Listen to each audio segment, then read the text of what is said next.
कहिए कैसे हैं आप लोग? उम्मीद करते हैं कि अच्छे होंगे। तो आज के इस वीडियो में क्या देखेंगे? पाचन तंत्र के बारे में समझेंगे कि पाचन तंत्र क्या होता है ना। तो सबसे पहले देखिए, पाचन तंत्र शरीर में जो जैसे भोजन ग्रहण करते हैं तो उस भोजन को क्या है, पचना अनिवार्य है। भोजन जब तक नहीं पचेगा तब तक क्या हो जाएगा, ऊर्जा की प्राप्ति नहीं होती है। तो पाचन क्यों अनिवार्य है, या भोजन हम लोग क्यों करते हैं? भोजन करते हैं हम लोग ऊर्जा प्राप्त करने के लिए। ठीक है, भोजन क्यों करते हैं? ऊर्जा प्राप्त करने के लिए। अब भोजन जैसे हम ग्रहण करते हैं तो भोजन को क्या होता है, पाचन, शरीर में पाचन होना अनिवार्य है। अगर भोजन नहीं पचेगा तो क्या होगा, ऊर्जा की प्राप्ति नहीं होगा। ठीक है, इसके लिए सबसे पहले देख लेते हैं पाचन तंत्र में हमको क्या देखना पड़ेगा, आहार नाल। पाचन तंत्र में सबसे पहले आहार नाल और उसके बाद ये पाचन ग्रंथि मिल करके पूरा क्या करता है। देखिए, पाचन तंत्र का मतलब हुआ कि कई सारा समूह मिल करके एक मतलब सिस्टम का निर्माण कर देना। ठीक है, इसमें देखिए पाचन तंत्र जो है, इसमें केवल और केवल किसी इंडिविजुअल चीज की भूमिका नहीं होता है। मतलब हर एक चीज मिला करके एक सिस्टम बनना, हर एक कुछ जिसमें हर एक कुछ मिला करके क्या बना, एक सिस्टम बना, और उसी को क्या कहते हैं, पाचन तंत्र या डाइजेस्टिव सिस्टम कहते हैं। तो पाचन तंत्र में पहले हम देखेंगे, पाचन तंत्र में देखेंगे आहार नाल को देखेंगे, और उसके बाद देखेंगे हम पाचन ग्रंथि को। ठीक है, तो सबसे पहले हम जो भोजन ग्रहण करते हैं, तो भोजन ग्रहण करते हैं तो कहाँ, किसके द्वारा भोजन ग्रहण करते हैं? मुख गुहा के द्वारा भोजन करते हैं। किसके द्वारा ग्रहण करते हैं भोजन को? मुख गुहा के द्वारा भोजन करते हैं। देख लीजिए यहाँ पर पिक्चर में दिया हुआ है, यहाँ पर क्या है, मुख गुहा। ठीक है, मुख गुहा में जैसे ही भोजन ग्रहण करते हैं, मुख गुहा में जैसे ही भोजन ग्रहण करते हैं तो बताइए क्या होगा। सबसे पहले मुख गुहा के अंतर्गत क्या क्या चीज पाया जाता है? ये पाचन तंत्र का हिस्सा नहीं है। दांत पाया जाएगा, जीभ पाया जाएगा, ये सब क्या है, पाचन तंत्र का हिस्सा नहीं है। मुख गुहा के अंदर जो भी चीज पाया जाता है वो आपको हम बता चुके हैं, नहीं बता चुके हैं? मुख गुहा में जीभ पाया जाता है, पाया जाएगा नहीं। उसके बाद दांत पाया जाएगा, ये सब बता चुके हैं कि दांत के, फिर दांत के हम प्रकार बताए थे, नहीं बताए थे कि दांत कितना प्रकार के होते हैं? दांत के कितना प्रकार के होते हैं? 4 प्रकार के होते हैं। ये सब सारा चीज आपको बता दिए हैं। लेकिन यहाँ पर हमको क्या देखना है, भोजन से रिलेटेड देखना है। मुख गुहा में जैसे ही भोजन मुख गुहा में प्रवेश करता है तो पहले उसको दांत कूच काच देता है। भोजन को दांत क्या कर देता है, कूच काच करके छोटा उसको रूप कर देता है। भोजन का रूप कैसा हो जाता है, छोटा हो जाता है। उसके बाद देखिए, उसके बाद मुख गुहा में जो है पाचन ग्रंथि, ये लार ग्रंथि जो होता है, मुख गुहा में लार ग्रंथि होता है। मुख गुहा में कितना जोड़ा लार ग्रंथि पाया जाता है? 3 जोड़ा लार ग्रंथि पाया जाता है। बता सकते हैं 3 जोड़ा लार ग्रंथि का नाम? पेरोटिड ग्रंथि, पेरोटिड ग्रंथि। उसके बाद कौन ग्रंथि? सब मेंडी बुलर ग्रंथि। और उसके बाद सब लिंगुअल ग्रंथि,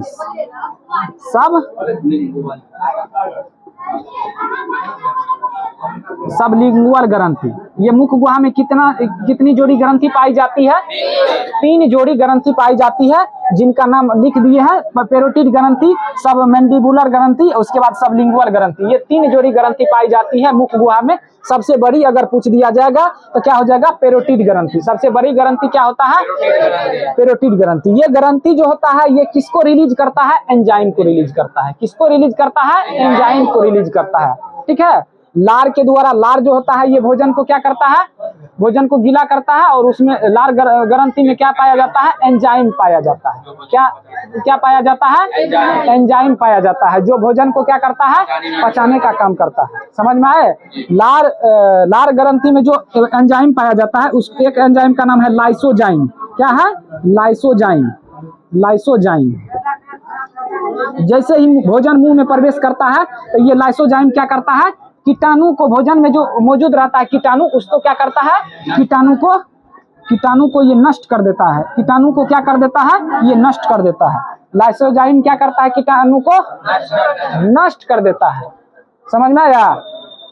समझ गए मुख गुहा में क्या क्या होता है। भोजन गया, भोजन को पहले दांत क्या किया, उसको कूच काच करके मुंह पूरा छोटा रूप कर दिया। उसके बाद लार ग्रंथि भोजन, लार मिला भोजन में, लार में क्या क्या पाया जाता है, एंजाइम पाया जाता है। कुछ एंजाइम क्या करता है, यहाँ पर भोजन को पचाने का काम करता है। उसके बाद ये लाइसोजाइम एंजाइम क्या करता है, भोजन को नष्ट करने का काम करता है। यहाँ तक समझ गए आप लोग। चलिए उसके बाद अब भोजन कहाँ चले जाएगा, गरसनी में। उसके बाद भोजन कहाँ चले जाएगा, गरसनी में।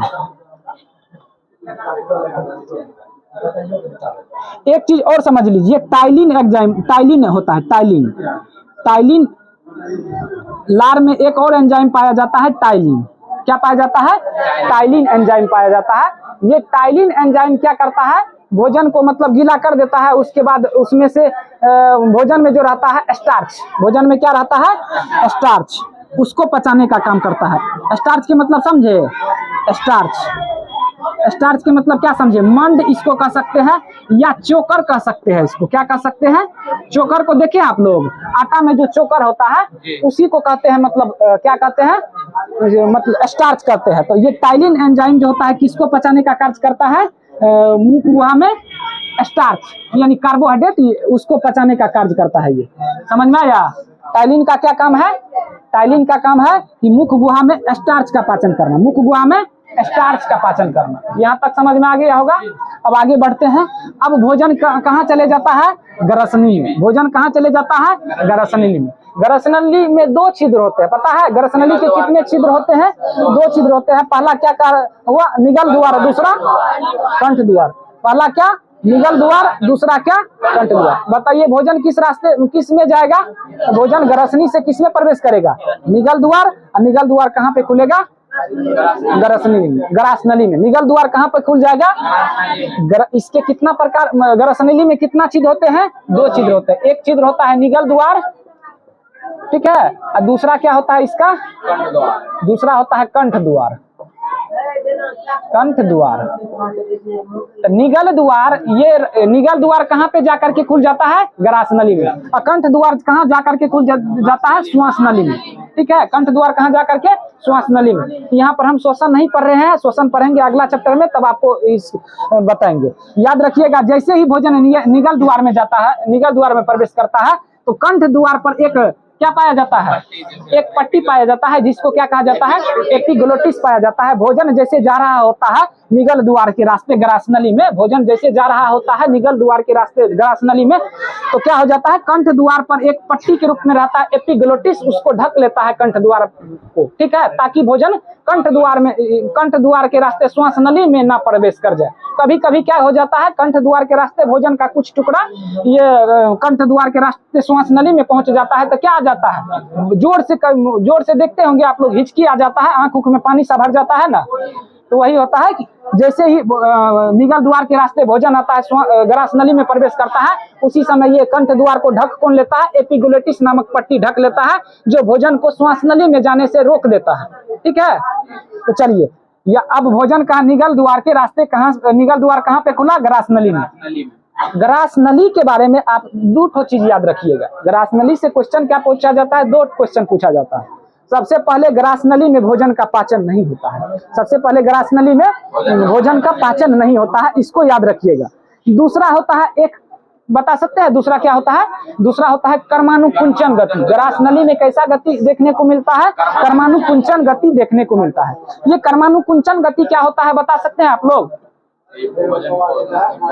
अगर कर्मानुकुंचन गति नहीं होगा गरासनली में, तो जैसे भोजन मुंह में जाएगा उसके बाद दबाक से नीचे अटक जाएगा। कोनो चीज लेंगे उसके बाद क्या हो जाएगा, मुंह में मुंह में लेंगे, उसके बाद यहाँ से आ जाएगा, हचाक से नीचे गिर जाएगा भोजन।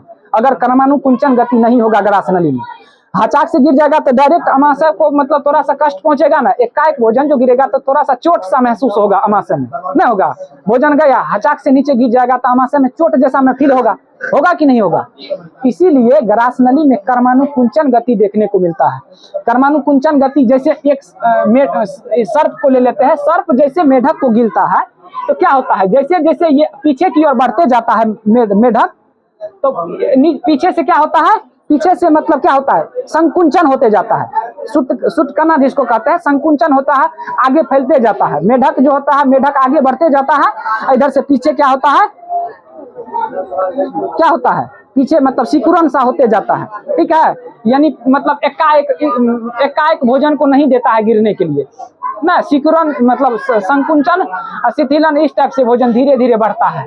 और भोजन धीरे धीरे बढ़ता है, भोजन कहाँ चले जाता है, अमाशय में। तो समझे, ग्रासनली का दो काम, पहला काम इसमें भोजन का पाचन नहीं होता है, इसमें भोजन का पाचन नहीं होता है। दूसरा क्या होता है, दूसरा ग्रासनली में क्या देखने को मिलता है, ग्रासनली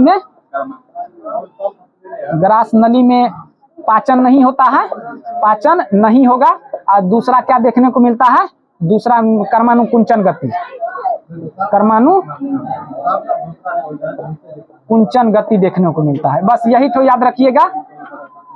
अब भोजन को कहाँ पहुंचा देते हैं, अमाशय में। ग्रासनली से भोजन कहाँ पहुंच जाएगा, अमाशय में। अमाशय में जैसे ही भोजन प्रवेश करेगा, अमाशय में जैसे ही भोजन प्रवेश करेगा, अमाशय के बताए ना कि 3 भाग होते हैं। अमाशय के कितने भाग होते हैं, 3 भाग होते हैं। अमाशय के पहला भाग को क्या कहते हैं, कार्डियक। दूसरा भाग को क्या कहते हैं, फुंडिक। तीसरा भाग को क्या कहते हैं, पाइलोरिक। अमाशय के कितने भाग होते हैं, 3 भाग में। पहला भाग कार्डियक, दूसरा भाग फुंडिक, तीसरा भाग पाइलोरिक। भोजन बताइए सबसे पहले अमाशय के किस भाग में प्रवेश करेगा, कार्डियक में प्रवेश करेगा। जैसे ही भोजन कार्डियक में प्रवेश करता है, वैसे ही क्या होता है, हाइड्रोक्लोरिक अम्ल भोजन में क्या होता है, मिल जाता है। हाइड्रोक्लोरिक अम्ल भोजन में क्या होता है, मिल जाता है। हाइड्रोक्लोरिक अम्ल अम्लीय होगा। भोजन को क्या, यहाँ पर भोजन का स्वरूप कैसा हो जाएगा, अम्लीय। मुंह में जो था लार की प्रकृति कैसा था, क्षारीय। तो भोजन मुंह में कैसा था, क्षारीय। जैसे ही अमाशय में प्रवेश किया, अब भोजन कैसा हो जाएगा, अम्लीय हो जाएगा। भोजन की प्रकृति कैसी हो जाएगी, अम्लीय हो जाएगी, ठीक है। अब देखिए अम्लीय जो हो जाता है, तो बताइए अम्लीय जो हो जाएगा, तो जैसे हम लोग भोजन करते हैं तो मुंह में जो होता है कुछ कीटाणु जो होता है, कुछ कीटाणु को तो मार देता है कौन, लाइसोजाइम एंजाइम। उसके बाद भी कुछ एंजाइम ऐसा, मतलब कुछ कीटाणु ऐसा होता है जो नहीं, मतलब मुंह में उसका नष्ट नहीं हुआ, तो क्या कहाँ जाएगा, अमाशय में। अमाशय जैसे ही अमाशय में भोजन अम्लीय होता है, तो वो क्या करता है, सारा कीटाणु यहाँ पर मर जाता है। सारा कीटाणु क्या हो जाता है, मर जाता है। भोजन का स्वरूप जैसे ही अम्लीय होगा, सारा कीटाणु क्या हो जाएगा। अब यहाँ पर अम्लीय, हम जानबे करते हैं अम्ल कितना खतरनाक होता है। शरीर पर अगर पड़ जाता है तो जलन सा महसूस होता है, जला देता है शरीर के त्वचा को। समझ में आया। तो अब अमाशय में आया भोजन, तो अमाशय के पहला प्रकार क्या होता है, कार्डियक, फंडिक, पाइलोरिक। तो इसमें प्रवेश किया, इसमें कौन मिल गया, हाइड्रोक्लोरिक अम्ल। अब देखिए अमाशय में और क्या होता है। अमाशय में अब 3 अमाशय में जठर ग्रंथि पाई जाती है। अमाशय में क्या पाई जाती है, जठर ग्रंथि। जठर ग्रंथि 3 प्रकार के कोशिका से मिलकर के बना होता है। जठर ग्रंथि कितने प्रकार के कोशिका से मिलकर के बना होता है, 3 प्रकार के कोशिका से मिलकर के बना होता है। बता सकते हैं कौन कौन कोशिका, सलेस्मा,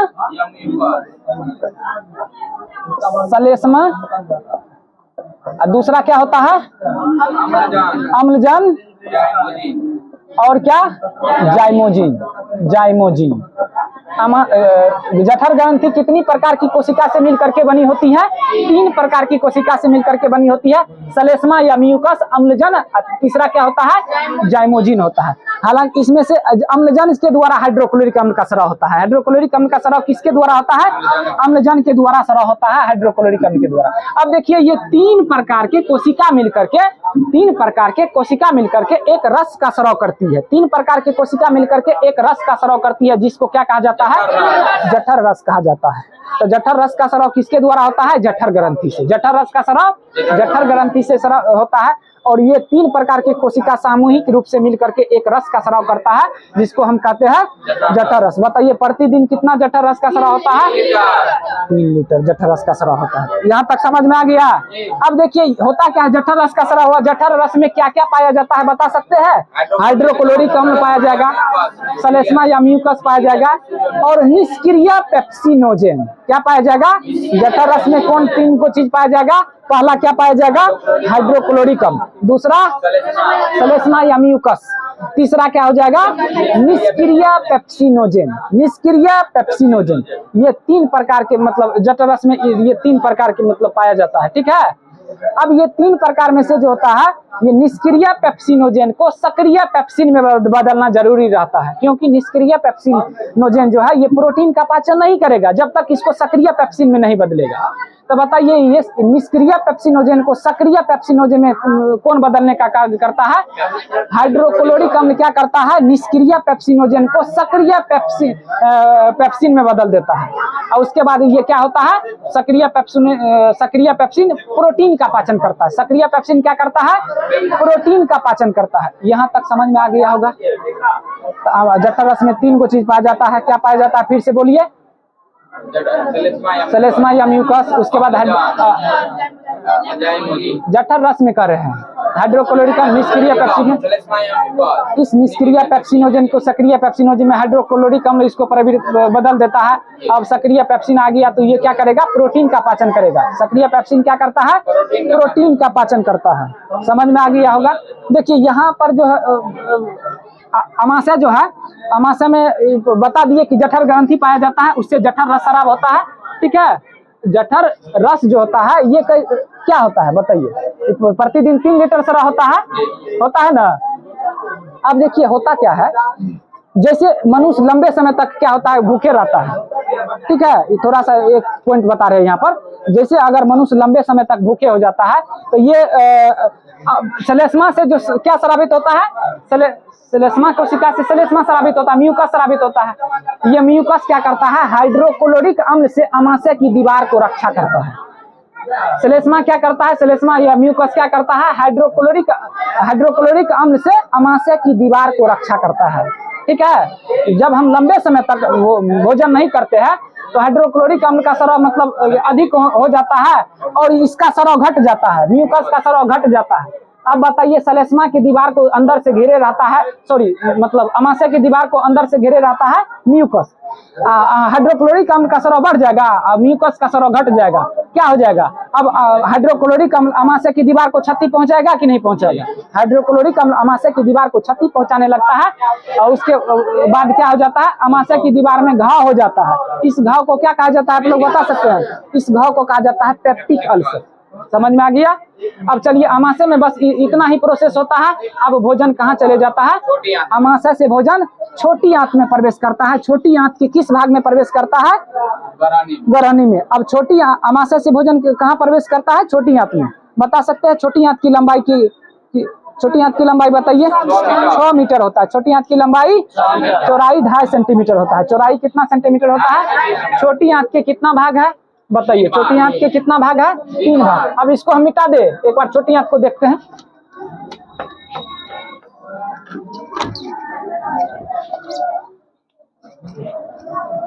चलिए अब क्या अमाशय से भोजन कहाँ पर चले जाएगा? छोटी आंत। छोटी आंत के 3 भाग होते हैं। छोटी आंत के कितना भाग होते हैं बताइए तो? कौन कौन? गरहनी। अगला बताइए तो? जेजुनम। उसके बाद इलियम। तो छोटी आंत में भोजन, अमाशय से भोजन कहाँ पर प्रवेश करेगा? छोटी आंत के गरहनी में। छोटी आंत के गरहनी में। समझ में आया? छोटी आंत के गरहनी में। अब देखिए गरहनी में जो होता है ना, भोजन का पाचन नहीं होता है। गरहनी में क्या होता है? भोजन का पाचन नहीं होता है। यहाँ पर 2 नली आकर के खुलती है। गरहनी में क्या होता है? 2 नली आकर के खुलती है। बता सकते हैं उस नली का नाम? अग्नाशय से एक नली आकर के खुलती है यहाँ पर। अग्नाशय से एक नली आकर के खुलती है यहाँ पर। ठीक है, उस नली को क्या कहते हैं? अग्नाशयी नली कह सकते हैं। ठीक है, अग्नाशयी वाहिनी कहेंगे। दूसरा ये पीत जो है ना, पीत से एक नली आकर के मिलती है कहाँ पर? गरहनी में। ठीक है, जिसको हम कहते हैं पीत वाहिनी। एक अग्नाशय वाहिनी और दूसरा पीत वाहिनी। ये कहाँ खुलती है? अमाशय के गरहनी वाले भाग में। अमाशय के मतलब अमाशय के वही गरहनी वाले भाग में, अमाशय बोल दिए क्या? छोटी आंत के गरहनी वाले भाग में। छोटी आंत के गरहनी वाले भाग में 2 वाहिनी आकर के मिलती है। कौन कौन? अग्नाशय वाहिनी और क्या? पीत वाहिनी आकर के मिलती है। ठीक है, अब थोड़ा सा हम देख लेते हैं कि ये अग्नाशय क्या होता है। तो अग्नाशय को क्या कहते हैं बताइए? अग्नाशय जो होता है, सबसे पहले देख लीजिए, अग्नाशय से पहले इसको समझ लेते हैं। पीत, ये जो यकृत होता है, इसको शरीर की सबसे बड़ी ग्रंथि कहते हैं। यकृत को हम क्या कहते हैं? यकृत को शरीर की सबसे बड़ी ग्रंथि कहते हैं। यहाँ पर पीत का निर्माण होता है। यहाँ पर क्या होता है? यकृत में क्या होता है? पीत का निर्माण होता है। और यकृत के जस्ट नीचे पाया जाता है पित्राशय। यकृत के जस्ट नीचे क्या पाया जाता है? पित्राशय। जैसे ही पीत का निर्माण हो जाता है यकृत में, तो वो पीत कहाँ आकर के जमा हो जाता है? पित्राशय में। पित्राशय में क्या हो जाता है? देखिए, निर्माण कहेगा तो यकृत में, लेकिन जमा पीत कहेगा तो पित्राशय में। ठीक है। अब यहाँ से क्या हो जाता है? पित्र। यहाँ से पित्राशय से क्या होता है? पीत धीरे धीरे मतलब थोड़ा थोड़ा करके जैसे भोजन इसमें प्रवेश किया, तो यहाँ पर भोजन अमाशय से छोटी आंत में प्रवेश करता है भोजन, और उसके बाद क्या होता है? थोड़ा सा पित्त निकल करके भोजन में मिल जाता है। थोड़ा सा पित्त निकल करके भोजन में मिल जाता है। बताइए, जैसे पेट में जो भोजन था उसका प्रकृति कैसा था? अम्लीय। लेकिन यहाँ पर अभी तक तो भोजन अम्लीय है ना। जैसे ग्रहणी में प्रवेश किया, छोटी आंत के ग्रहणी में, तो पीत आकर के क्या किया? मिल गया उसमें। तो पीत की प्रकृति कैसी होती है बता सकते हैं? पीत की प्रकृति क्षारीय होती है। पीत की प्रकृति क्षारीय होती है।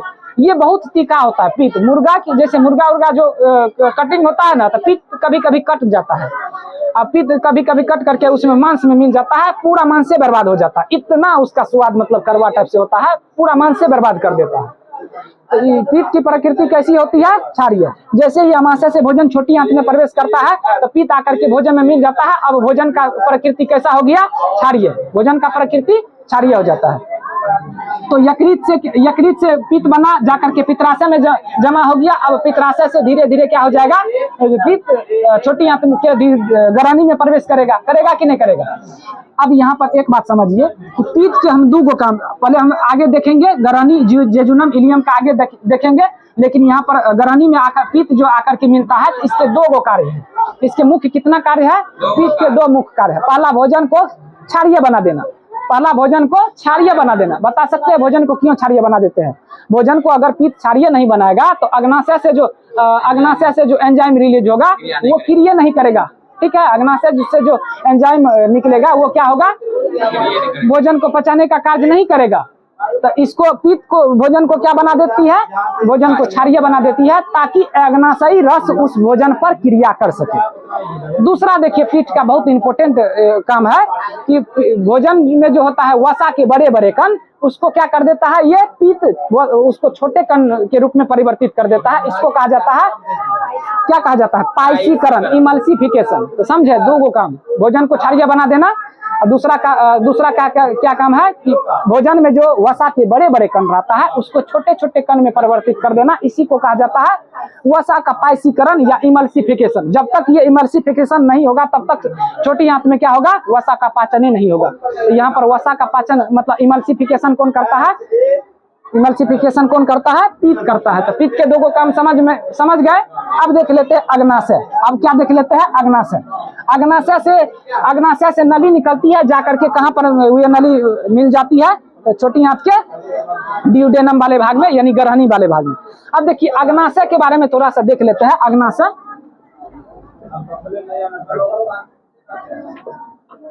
अग्नाशय से तीन प्रकार के, मुख्य रूप से तीन प्रकार के, वैसे अनेक एंजाइम निकलते हैं, लेकिन मुख्य रूप से तीन प्रकार के एंजाइम निकलते हैं। बता सकते हैं तीन प्रकार के एंजाइम का नाम? लाइपेस, उसके बाद इमाइलेस, उसके बाद ट्रिप्सिन। लाइपेस, इमाइलेस, ट्रिप्सिन, ये तीन प्रकार के मतलब अग्नाशय से एंजाइम रिलीज होते हैं। पहला देखिए लाइपेस। अब लाइपेस का क्या काम है? वसा का, भोजन में जो वसा रहता है उस वसा का पाचन करता है। वसा को क्या कर देता है? वसीय अम्ल या ग्लिसरॉल में परिवर्तित कर देता है। समझ में आ गया? वसा के पाचन के लिए लाइपेस।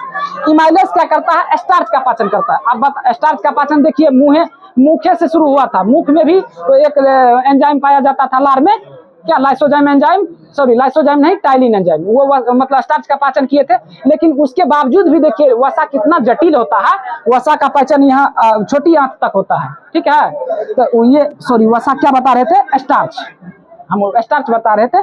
तो ये स्टार्च का पाचन कौन कर देता है? स्टार्च या कार्बोहाइड्रेट कर सकता है इमाइलेस।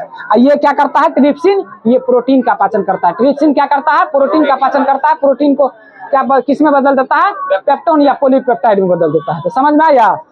ट्रिप्सिन वसा के पाचन के लिए लाइपेस, स्टार्च या कार्बोहाइड्रेट के पाचन के लिए इमाइलेस, प्रोटीन के पाचन के लिए ट्रिप्सिन, प्रोटीन के पाचन के लिए ट्रिप्सिन। समझ में आया?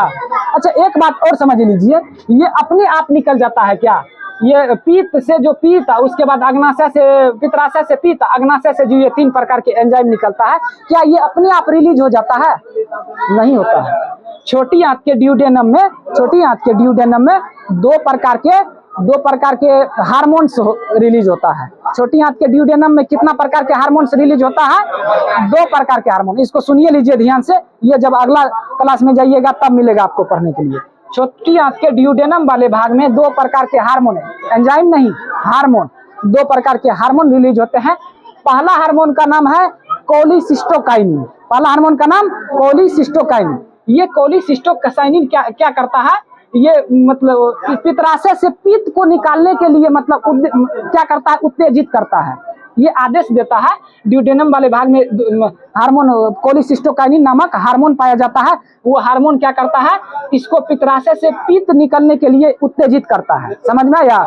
ये आदेश देगा कि पित्राशय से पित्त निकलने के लिए, उसके बाद ये क्या होगा? पित्राशय से पित्त निकल करके ड्यूडेनम में मिलेगा। एक होता है सिक्रेटिन, एक होता है सिक्रेटिन, एक होता है क्या? सिक्रेटिन। दूसरा क्या होता है? सिक्रेटिन। ये सिक्रेटिन किसको आदेश देता है? अग्नाशय को आदेश देता है। क्यों आदेश देता है? ताकि अग्नाशय से ये अग्नाशयी रस क्या निकले, अग्नाशय से ये क्या निकले? अग्नाशयी रस रिलीज हो। समझ में आया? सिक्रेटिन का काम क्या है? सिक्रेटिन का काम है इसको आदेश देना अग्नाशय को। क्यों आदेश देना? क्योंकि ये अग्नाशयी रस को रिलीज कर सके। समझ में आया? अब देखिए ये 3 प्रकार के एंजाइम निकलता है और यहाँ पर ड्यूडेनम वाले भाग में भोजन का क्या होता है? पाचन नहीं होता है। उसके बाद भोजन कहाँ चले जाता है? जेजुनम में। उसके बाद भोजन कहाँ चले जाता है? जेजुनम। जेजुनम को छोटी आंत का मध्य भाग कहा जाता है। इसमें भी भोजन का पाचन नहीं होता है। भोजन का पाचन होता कहाँ है? छोटी आंत के इलियम वाले भाग में। छोटी आंत का अगर सबसे बड़ा भाग पूछ लिया जाए तो छोटी आंत के सबसे बड़ा वाला भाग को क्या कहते हैं? इलियम। छोटी आंत के सबसे बड़ा वाला भाग को क्या कहते हैं? इलियम। यहाँ पर भोजन का पूरा तरीका से पाचन होता है। अंतिम रूप से भोजन का पाचन कहाँ होता है? छोटी आंत के इलियम वाले भाग में। छोटी आंत के इलियम वाले भाग में। समझ में आया?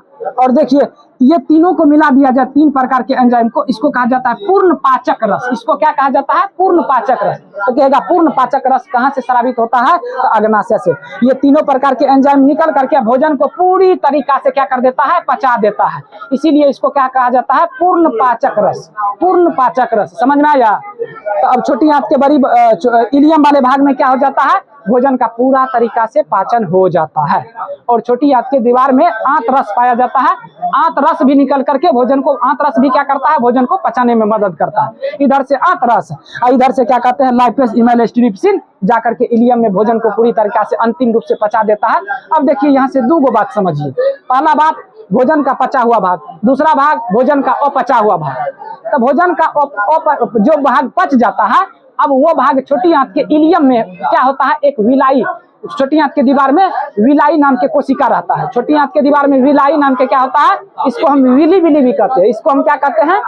विली विली भी कहते हैं। तो छोटी आंत के विलाई वाला मतलब दीवार में इलियम वाले भाग में क्या होता है? छोटी आंत के इलियम वाले भाग में यहाँ पर विलाई कोशिका होता है। ये पचे हुए भोजन को अवशोषित करता है। पचे हुए भोजन को अवशोषित करने का कौन काम करता है?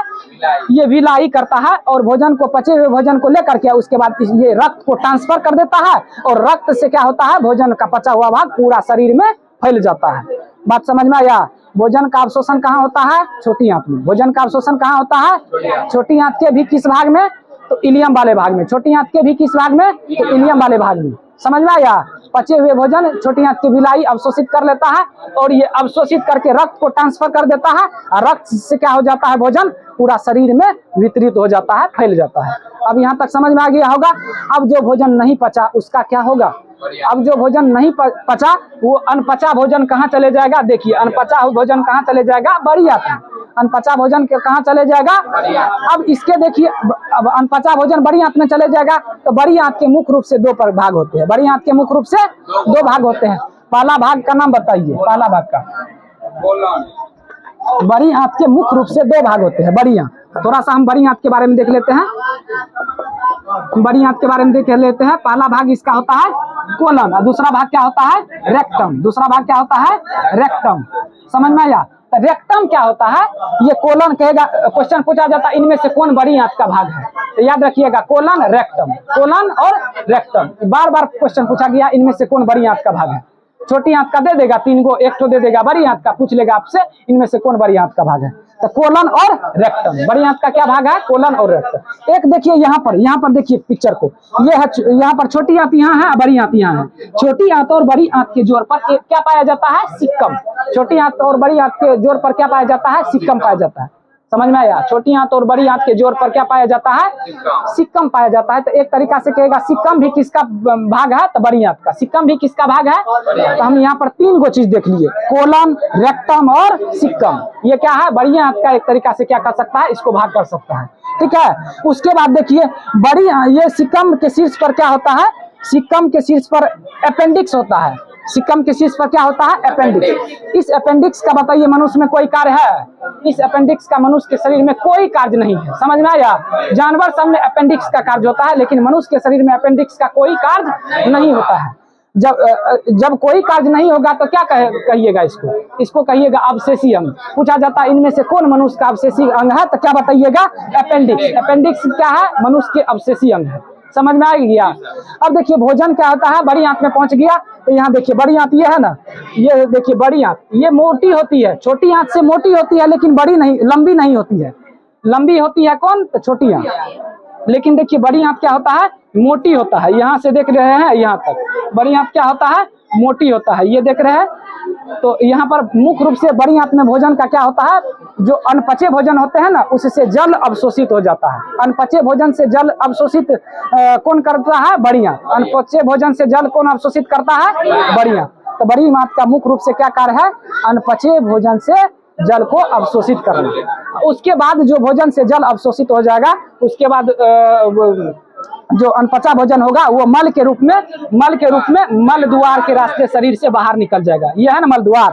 अनपचे भोजन जो शरीर से जल जब अवशोषित हो जाता है, भोजन से जल अवशोषित हो जाता है, तो अनपचे भोजन कहाँ आकर के निकल जाता है, तो मल द्वार के रास्ते शरीर के बाहर निकल जाता है। तो अभी हम लोग क्या देखे, भोजन को मुंह में प्रवेश किए, उसके बाद मुंह में पूरा से भोजन को पचाए। अब पचाने के बाद क्या किए, जो भोजन जो पचा हुआ भोजन था उसको विलाई नाम के कोशिका अवशोषित करके रक्त को ट्रांसफर कर दिया, और रक्त पूरा शरीर को भेज दिया।